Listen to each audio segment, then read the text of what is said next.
হরে কৃষ্ণ কৃষ্ণ কৃষ্ণ হরে হরে, হরে Ram Ram Ram Hare Hare. GK BKM YouTube চ্যানেলে আপনাদের সবাইকে সুস্বাগতম। আমি বিবেক মল্লিক। আশা করি আপনারা খুব ভালো আছেন। ভগবানের কৃপায় খুব ভালো থাকুন। জগন্নাথদেবের এক মহান ভক্ত ছিল। জগন্নাথদেব ভগবানকে খুব ভালোবাসতেন, খুব প্রেম করতেন। প্রত্যেক দিন তিনি জগন্নাথ মন্দিরে যেতেন আর জগন্নাথদেবের দর্শন করতেন। এমন একজন জগন্নাথদেবের প্রিয় ভক্ত ছিলেন। প্রত্যেক দিন ভগবান জগন্নাথদেবের দর্শন করা চাই, এই নিয়ম ছিল সেই ভক্তের। তো সেই জগন্নাথের ভক্ত পূর্ব জন্মের কারণবশত এই জন্মেও খুব কষ্ট পাচ্ছিলেন। আমাদের যেমন পূর্ব জন্মের পাপের ফল এই জন্মে ভোগ করতে হয়, ঠিক তেমনি সেই ভক্ত একদিন হঠাৎ করে প্রচণ্ড অসুস্থ হয়ে পড়েন। তার পাতলা পায়খানা ও প্রস্রাবের সমস্যা হয়েছিল। প্রত্যেক দিনই তার পায়খানা লেগেই আছে। ওই অবস্থাতেও তিনি প্রত্যেক দিন ভগবানকে দর্শন করতে যেতেন।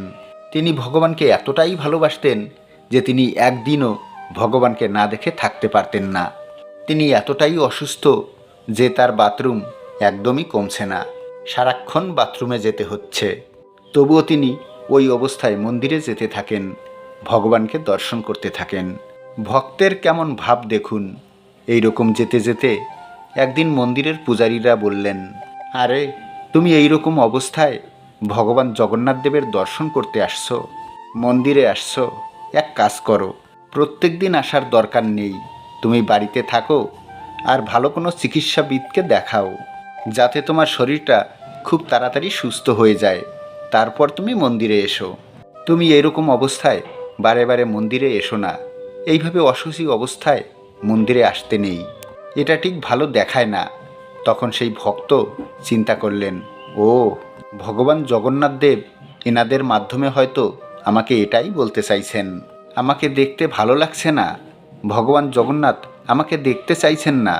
ঠিক আছে হে প্রভু, আমি এতটাই অসুস্থ হয়ে গিয়েছি, তাই আমাকে দেখার আর ইচ্ছা জাগছে না। না ঠিক আছে, আমাকে দেখতে যদি তোমার ভালো না লাগে তাহলে আমি আর আসবো না, আমি অধম, আমি আর তোমাকে দর্শন দিতে আসবো না।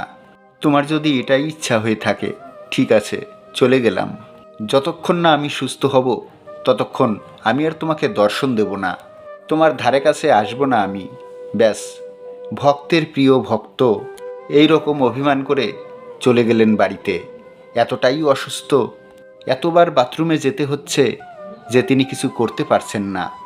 ইতিমধ্যেই সন্ধ্যার সময় একটি ছোট্ট বালক, খুব সুন্দর বালকটি দরজায় করাঘাত করলেন এবং বলতে লাগলো, বাড়িতে কেউ আছেন?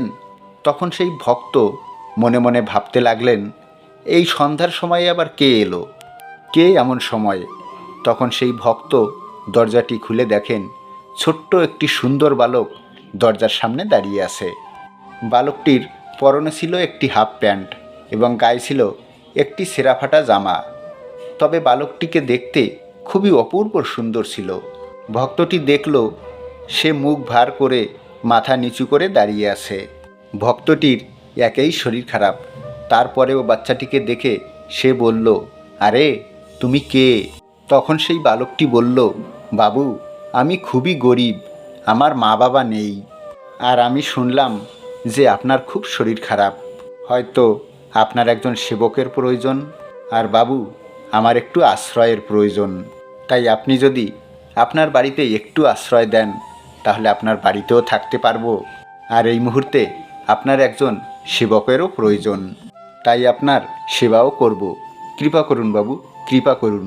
তখন ভগবান জগন্নাথদেবের ওই ভক্ত মনে মনে ভাবলেন, কথাটা তো বালক ঠিকই বলেছে, যে আমার এতটাই শরীর খারাপ, একজন তো সেবক থাকারই দরকার, তাই এ যখন নিজের ইচ্ছায় বলছে, তখন সেই ভক্ত বালকটিকে বললেন, ঠিক আছে তাই থাকো।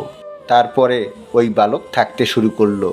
বালকটি প্রত্যেক দিন সেই ভক্তকে কোলে করে বাথরুমে নিয়ে যায়, সমস্ত ঘর দুয়ার পরিষ্কার করে এবং বাড়িতে যত কাজ আছে সমস্ত কাজ সে করে, আর সেই ভক্তের খুবই সেবা করে, খুবই সেবা করতে থাকে। তো এই রকমভাবে 15টা দিন সেই বালক জগন্নাথ দেবের প্রিয় ভক্তের সেবা করতে থাকে। 15 দিন পর সেই বালক বাজার থেকে কিছু সবজি কিনে আনার জন্য গিয়েছিল, কিন্তু যাবার আগে সেই প্রিয় ভক্ত বালকটিকে বলল, যাও বাজার থেকে কিছু সবজি নিয়ে এসো, ভোগ লাগাবো, ভগবানকে ভোগ তো লাগাতেই হবে। আর যখন বালক বাজারে গেল, বাজার থেকে ফিরে এসেই সমস্ত সবজি টবজিগুলো একটি ঘরের কোণায় রেখে সে উধাও হয়ে গেল। ঠিক তৎক্ষণাৎ সেই প্রিয় ভক্ত দেখলেন, আরে কোথায় গেল সেই বালক, হঠাৎ করে কোথায় চলে গেল? এমনিতে সে আমার 15 দিন ধরে সেবা করেছে। আর এইদিকে ভক্ত সে এই 15 দিনে এখন সম্পূর্ণ সুস্থ হয়ে গিয়েছে। তাই সে মনে মনে ভাবছে, যাই একবার আমার প্রভু জগন্নাথ দেবের দর্শন করে আসি, একবার তো দর্শন করে আসি, জানি না এই বেটা কোথায় গিয়েছে, সে তো ফিরে আসবেই, যাই এই ফাঁকে আমি ভগবান জগন্নাথ দেবের একটু দর্শন করে আসি। গেলেন পুরীতে ভগবান জগন্নাথ দেবের দর্শন করার জন্য। আর সেই দিন এতটাই ভিড় ছিল যে কল্পনার বাইরে। বাইরে থেকে দেখলেন মন্দিরে এতটাই ভিড়, জগন্নাথ দেবের ওই প্রিয় ভক্ত দেখে অবাক হয়ে গেলেন। আরে এত ভিড় কেন জগন্নাথ মন্দিরে, কি হয়েছে? তো ভক্তটি একজন পূজারীকে জিজ্ঞাসা করলেন যে মন্দিরে আজকে এত ভিড় কেন, এত ভিড় কেন?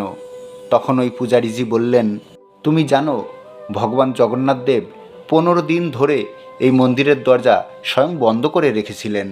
তিনি মন্দির খোলেননি, তিনি কাউকে দর্শন দেননি। আজ তিনি 15 দিনের মাথায় এই মন্দির খুললেন, ভক্তদেরকে দর্শন দিলেন। আর ওইদিকে 15 দিন ধরে ভক্তরা তো জগন্নাথদেবকে দর্শনই করতে পারেনি। জগন্নাথ দেব তো স্বয়ং মন্দিরের দরজাই খোলেননি।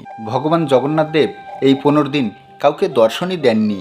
আজ 15 দিন পরে তিনিই আবার দরজা খুললেন, আর জগন্নাথ দেব তিনি সবাইকে দর্শন দিলেন। ভক্তটি এই কথা শুনে আশ্চর্য হয়ে গেলেন। যেদিন আমি ভগবান জগন্নাথ দেবের মন্দির থেকে ফিরে আসছিলাম, আমি অভিমান করে বলে এসেছিলাম যে তোমায় আমি আর দর্শন দেব না, যেদিন আমি সুস্থ হব সেদিনই আমি তোমায় দর্শন দিতে আসব। তো সেদিন থেকে তো আজকে 15 দিন হলো, আর এরাই কথা বলছে ভগবান 15 দিন ধরে ভক্তদেরকে দর্শন দেননি। তারপর মন্দিরে যখন প্রবেশ করলেন তখন তিনি দেখলেন জগন্নাথ দেবকে। দেখে তিনি অবাক হয়ে গেলেন। অবাক এটাই হলেন যে ওনার বাড়িতে সেদিন যে বালক যে পোশাক পরে এসেছিল, ওনার কাজ করে দিচ্ছিল, যে পীতম্বর বস্ত্র টাইপের পোশাক পরেছিল, সেই বস্ত্র স্বয়ং জগন্নাথ দেব পরিধান করে আসেন। চোখ থেকে তার নয়ন জল ঝরতে লাগলো। তার আর কিছু বুঝতে বাকি রইল না যে এ তো স্বয়ং জগন্নাথ দেব।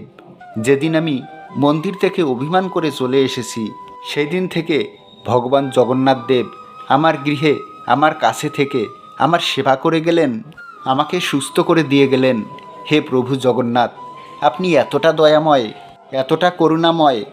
আজ বুঝতে পারলাম আপনি বালক রূপে আমার বাড়িতে কেন এসেছিলেন।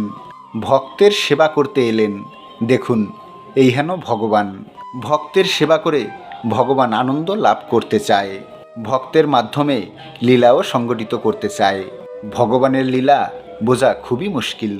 তাই এই হন এরকম অনেক ভক্ত রয়েছেন যাদের কাছে ভগবান স্বয়ং ছুটে আসেন শুধু প্রেমের কারণে, ভালোবাসার কারণে, প্রেমের বশে। ভগবান শুধু ভক্তেরই বশে থাকেন। কেমন লাগলো আজকে ভক্ত ও ভগবানের এই লীলা কথাটি?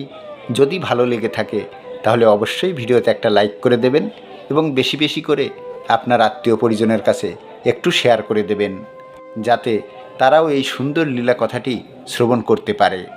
আর এই ধরনের সুন্দর সুন্দর লীলা কথা শুনতে চ্যানেলটি সাবস্ক্রাইবার করে রাখুন। দেখা হচ্ছে তাহলে আবারও কোনো একটি নতুন ভিডিওর সঙ্গে। ততক্ষণ আপনারা আপনার ঈশ্বরের সঙ্গে, আপনার পরিবারের সঙ্গে সর্বদা হাসতে থাকুন, খেলতে থাকুন। হরে কৃষ্ণ, রাধে রাধে।